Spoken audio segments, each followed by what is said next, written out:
সম্মানিত দর্শক শ্রোতা, আসসালামু আলাইকুম। আজকের বিষয় হচ্ছে এই সাবেক প্রধানমন্ত্রীর ছেলে, সাবেক রাষ্ট্রপতির ছেলে তারেক জিয়ার ঠিকানা এই বাংলার জমিনে কি হবে সেটা প্রাথমিক ধারণা হয়ে গেছে এবং সেটার সিদ্ধান্ত নির্ধারণ, তার যে ঠিকানা কি হতে যাচ্ছে সেটা নির্ধারণের প্রাথমিক নমুনা লক্ষ্য করা গেছে। সেই নমুনার বিষয়গুলো আপনাদের সাথে শেয়ার করছি। আমার মনে হচ্ছে যেগুলো যে তারেক রহমান,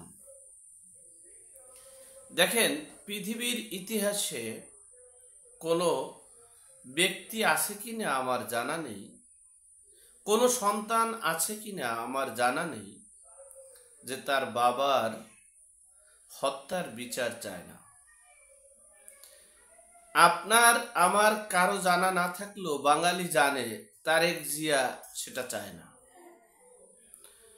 আমরা পৃথিবীর কোনো রাষ্ট্রে দেখছেন কিনা আপনারা জানি না যে কোনো স্ত্রী তার স্বামীর হত্যাকাণ্ডের বিচার চায় না।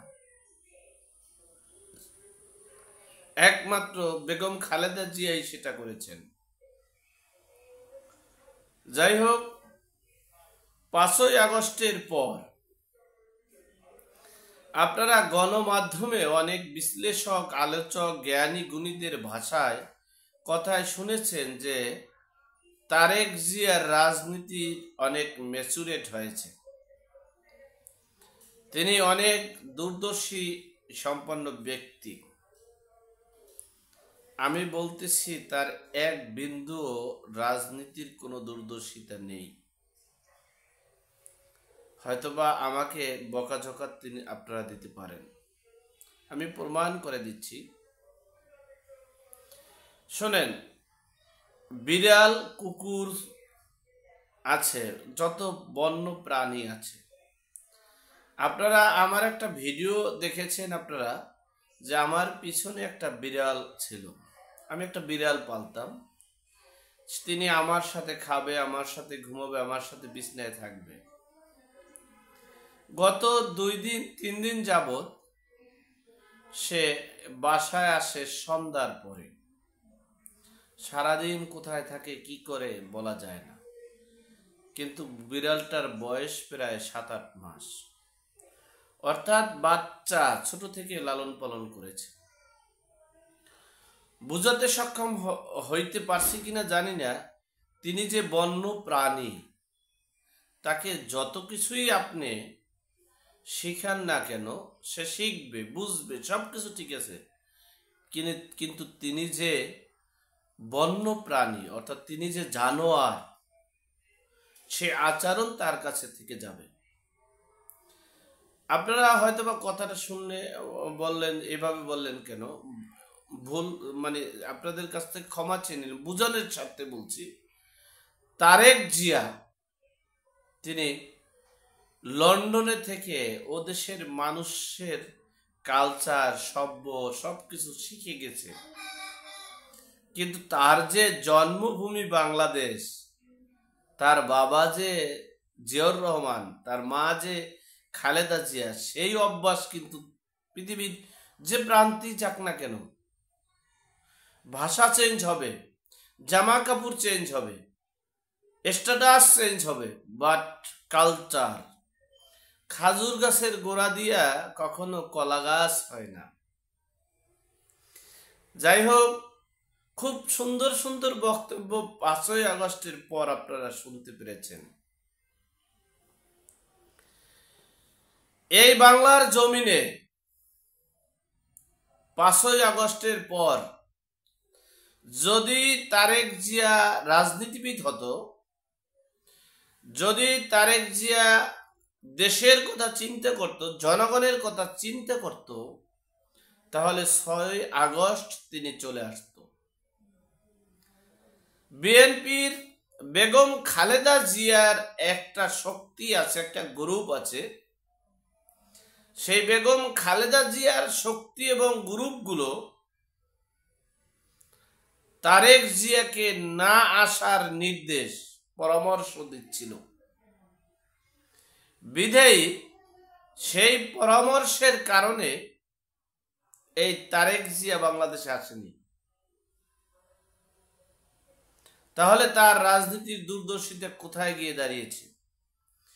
যেই বাংলাদেশে স্বাধীনতা বিরোধী অপরাধের ফাঁসাইর আসামির খালাস পাচ্ছে, মৃত্যুদণ্ডের আসামি খালাস পাচ্ছে, জঙ্গিরা বের হয়ে আসছে, সকল আসামিরা খালাস পাচ্ছে, সেখানে তারেক জিয়া বাংলাদেশে এসে রাজনীতির মাঠে বসেনি। তার কি আসা সম্ভব হবে? জানি না, হয়তোবা আল্লাহ পাক রব্বুল আলামিনের অশেষ মেহেরবানি থাকতে পারে, সেটা ভিন্ন বিষয়। তার যোগ্যতা, তার ক্যাপাসিটি, তার রাজনীতির দূরদর্শিতা এবং তার দক্ষতার মাধ্যমে কোনোদিনও সম্ভব নয় বাংলাদেশে আসার। বরঞ্চ ওই লন্ডনে বসে যে বলতেছে নির্বাচন নির্বাচন, সেই নির্বাচনের কারণে এই তারেক জিয়ার নতুন করে আবার সেই মামলা শুরু হতে যাচ্ছে। প্রথমেই 21শে আগস্ট গ্রেনেড হামলার মামলা, এরপরে আস্তে আস্তে অনেক কিছু শুরু হবে। কারণ আপনার যখন পরীক্ষার হলে আপনি পড়ালেখা করেছেন, ফার্স্ট ক্লাসের ফার্স্ট বয়, আপনার সকল কিছু মুখস্থ আছেন এবং প্রশ্নে যা আছে সব কিছু লিখে দিতে পারতেন এবং আপনি ফার্স্ট হতেন, কিন্তু আপনি পরীক্ষার হলে যাননি। আপনি কি ফার্স্ট হবেন?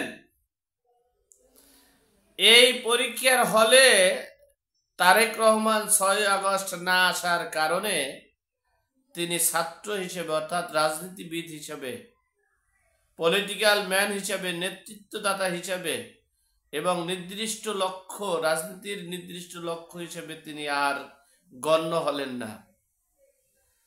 তিনি পরগাছা হিসেবে থেকে গেলেন। জানি না তার ভবিষ্যৎ কোথায় গিয়ে দাঁড়াবে। তিনি নির্বাচনের স্বপ্ন দেখছেন, তিনি লন্ডনে বসে নির্বাচন করবেন, এরপরে নির্বাচন করে তিনি প্রধানমন্ত্রী হিসেবে বাংলাদেশে আসবেন। সেই স্বপ্ন তাকে দেখাচ্ছে, তিনি দেখে না।